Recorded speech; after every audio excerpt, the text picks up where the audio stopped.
ఇప్పుడు సంక్షేమ హాస్టల్లో ఫుడ్ పాయిజన్ అవుతూ ఉంది, ఇబ్బంది పడతా ఉన్నారని చెప్పి రోజుకొక వీడియో మనం చేస్తూ ఉన్నాం. అయితే దాంట్లో భాగంగా అసలు ఏం జరుగుతుందని చెప్పి కొంతవరకు ఆర్టీఐ రూపంలో మనం అడగడం జరిగింది.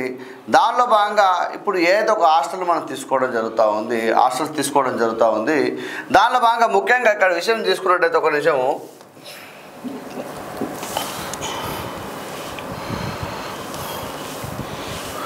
అయితే రాష్ట్రం లోపల తెలంగాణ రాష్ట్రానికి ఇప్పుడు విద్యాశాఖ మంత్రి లేరు.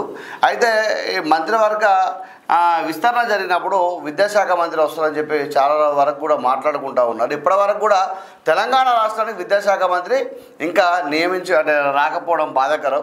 అయితే ఈ మంత్రివర్గ విస్తరణ కూడా దసరా అన్నారు, ఉగాది అన్నారు, సంక్రాంతి అన్నారు, అన్నీ అయిపోతూ ఉంది. ఆఖరికి మళ్ళీ ఉగాది కూడా వచ్చే సందర్భం కనబడతా ఉంది.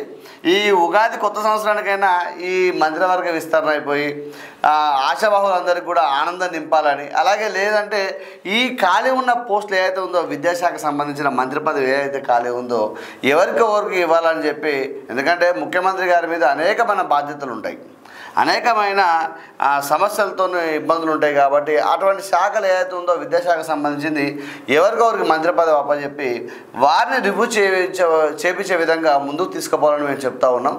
అందులో భాగంగా విషయం తీసుకున్నట్టయితే అయితే మన రాష్ట్రం లోపల కేజీబీవీ హాస్టల్స్ ఉంటాయి,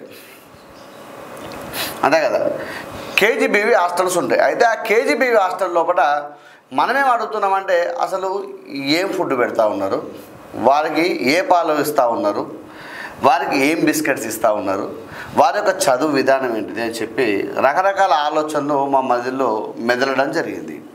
దానిలో భాగంగా మేమేం చేసినామంటే ఆర్టీఐ రూపంలో సంబంధిత కొన్ని జిల్లాలకు కొన్ని లెటర్స్ పంపడం జరిగింది.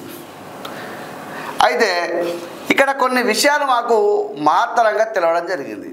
వారితో పాటు సంక్షేమ హాస్టల్ కూడా మేము పంపడం జరిగింది. పంపినప్పుడు ఇక్కడ ఏం జరుగుతుందంటే సంక్షేమ హాస్టల్ పంపినప్పుడు కొన్ని చోట్ల టెండర్లు ఇచ్చినా కూడా మాకు టెండర్ రాలేదని చెప్పడం జరుగుతూ ఉంది. అయితే ఇక్కడ ఒక వ్యక్తి జీతం ఒక నెల రాకపోతేనే 2 నెలలు రాకపోతేనే జాబులు మానేసిపోయే కాలం ఇది. అటువంటిది ఇవాళ ఒక సంక్షేమ హాస్టల్కి మనం టెండర్ లేకుండా ఒక వ్యక్తి వచ్చి శ్రీకాంత్ గారు ఉంటే శ్రీకాంత్ గారు వచ్చి టెండర్ లేకుండా ఒక బియ్యం సరఫరానో కూరగాయల సరఫరానో లేకపోతే పాల సరఫరా చేసినప్పుడు నెలకు వచ్చి ఒక 10 హాస్టల్ ఉంటే ఈయనకు ఒక 2 లక్షల రూపాయలు ఖర్చు అవుతుంది. ఎగ్జాంపుల్గా ఒక 5 నెలలకో 1 ఇయర్కో బిల్లు రావాలంటే ఇతనికి ఏ విధంగా తీర్మానం చేసి ఇచ్చినారు.